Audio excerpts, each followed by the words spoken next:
এখন তুমি ইতিহাসের এমন ৬টি নৃশংস শাস্তি দেখতে পাবে যা তোমার মেরুদণ্ডকে শীতল করে দেবে এবং তুমি কৃতজ্ঞ হবে যে তুমি সেই যুগে জন্মগ্রহণ করনি।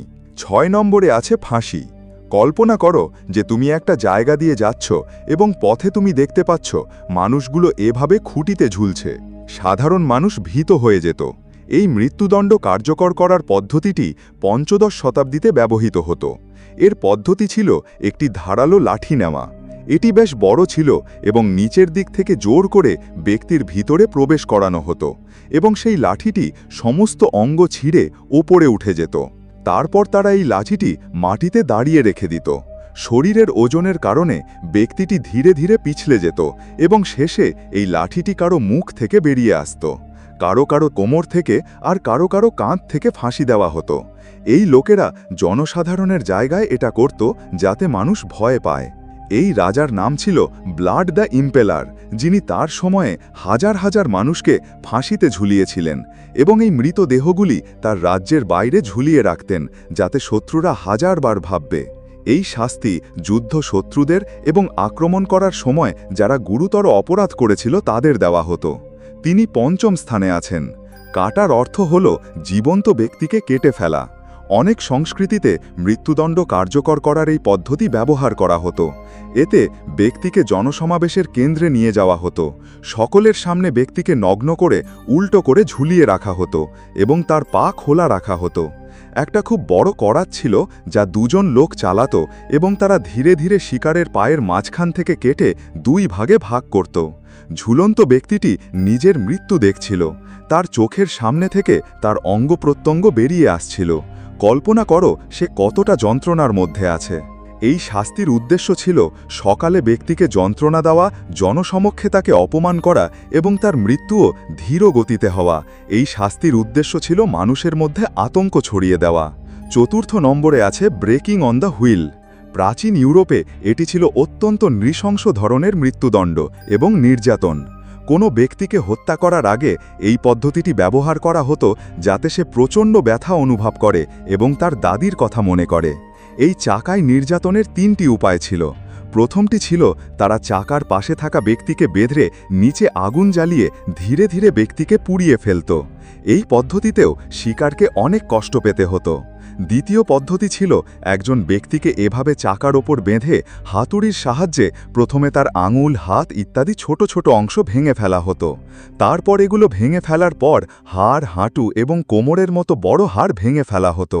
হাড় ভাঙার যন্ত্রণা কল্পনা করতে করতে ব্যক্তিটি থেমে যায়।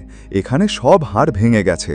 এরপর ভাঙা হাড় এবং ছিন্ন ভিন্ন দেহগুলিকে একই চাকার ওপর কোনো প্রধান স্থানে ঝুলিয়ে দেওয়া হয়েছিল যাতে সবাই তাদের দেখতে পায়। এই পুরো প্রক্রিয়াটিও মানুষের সামনে করা হয়েছিল যাতে কেউ আর এমন কাজ না করে তার জন্য একটি উদাহরণ স্থাপন করা হয়।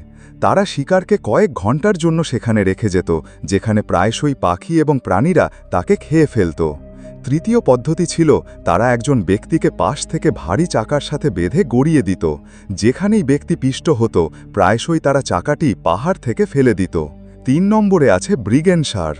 যদি আপনি প্রাচীন গ্রীসের সময় জীবিত থাকতেন তাহলে এই ষাঁড়টি 550 খ্রিস্টপূর্বাব্দে আবিষ্কৃত হয়েছিল।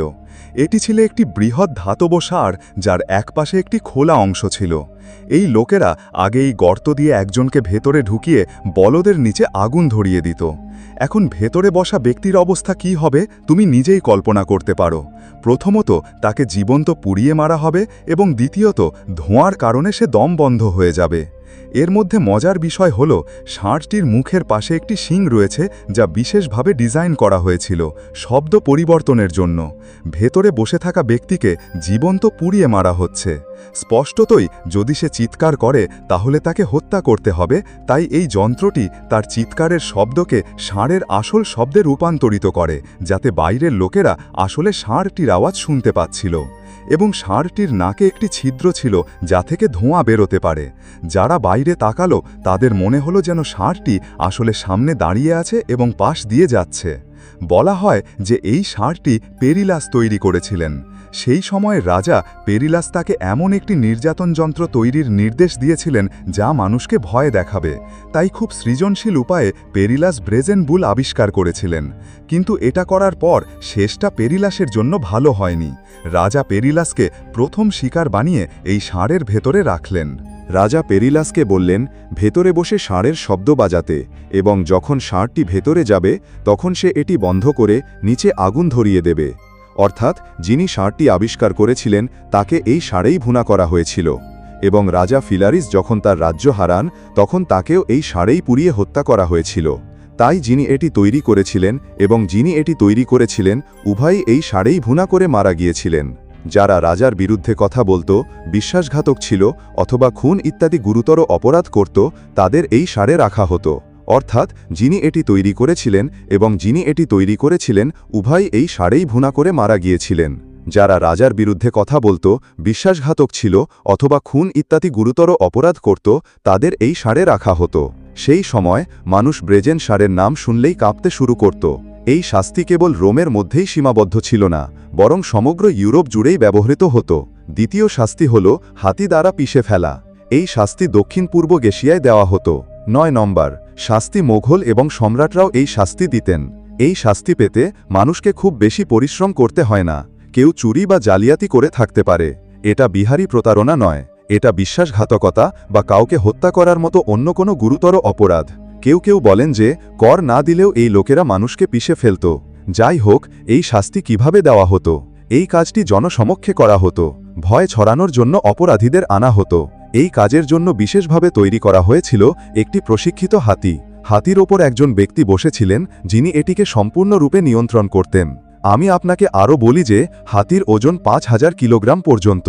একজন মানুষকে হত্যা করার দুটি উপায় ছিল। প্রথম উপায়টি, যা আপনি চাইবেন, খুবই সহজ।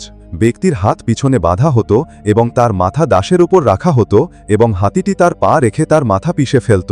দ্বিতীয় পদ্ধতিটি, যা অত্যন্ত মারাত্মক বলে বিবেচিত হতো, তা ছিল লোকটির হাত পিছন থেকে বেঁধে মাটিতে শুইয়ে দেওয়া। একটি হ্যালি ত্রিনিদাদ হাতি ধীরে ধীরে তার পায়ের ওপর উঠে যেত এবং ফিরে আসার সময় তার হাত পিষে ফেলত। এইভাবে সে তার শরীরের চারপাশে 3-4টি বৃত্তাকারে ঘোরাফেরা করত এবং অবশেষে তার মাথায় শেষ আঘাত করে তাকে পিষে ফেলত। এমন শাস্তি দেখার কথা ভুলে যাও, এর কথা শুনলেই মেরুদণ্ডে কাঁপুনি নেমে আসে। প্রথমটি হল ব্লাড ইগল, যেখানে ব্যক্তি নিজের চোখে তার মৃত্যু দেখে। যদি আপনি ভাইকিং মরশুম দেখে থাকেন তাহলে আপনি এই মৃত্যুদণ্ড সম্পর্কে জানতে পারবেন। এই মৃত্যুদণ্ড নরওয়ে এবং এর গির্কে দ্বীপপুঞ্জ কার্যকর করা হয়েছিল।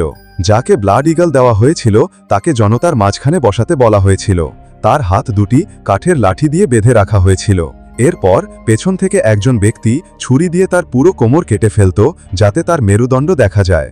তারপর সে একটি কুড়াল নিয়ে পিছন থেকে এক এক করে পাঁজর ভেঙে ফেলত যাতে মেরুদণ্ড থেকে আলাদা হয়ে যায়। তারপর সে পাঁজরগুলো বাইরের দিকে খুলে দিত এবং পিছন দিক থেকে ফুসফুসগুলো সরিয়ে কাঁধের ওপর রাখত যাতে ঈগলের একটি নমুনা তৈরি করা যায়।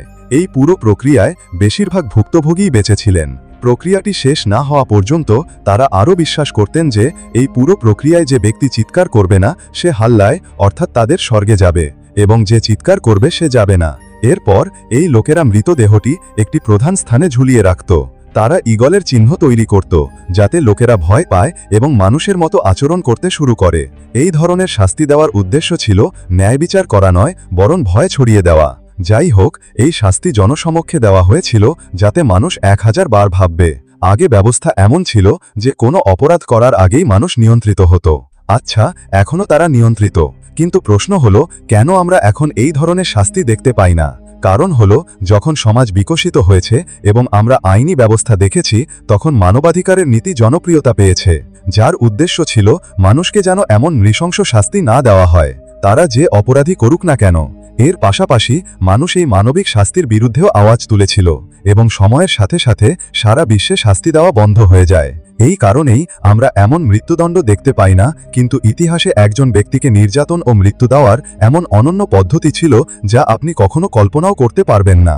যদি আপনি একই রকম ইতিহাস এবং শাস্তি সম্পর্কে জানতে চান তাহলে মন্তব্যে আমাকে জানান। মাত্র 10 জনকে একটি ভিডিও বানাতে বলুন, আমি এর দ্বিতীয় অংশ তৈরি করব। ততক্ষণ পর্যন্ত আপনি তুতুন কামানের এই গ্রন্থটি দেখতে পাবেন, যা মিশরে 3000 বছর ধরে কেউ খুঁজে পায়নি, এবং এতে এমন ধনসম্পদ পাওয়া গেছে যে আপনি অবাক হবেন। এই গ্রন্থে দেখা হবে। দেখার জন্য ধন্যবাদ।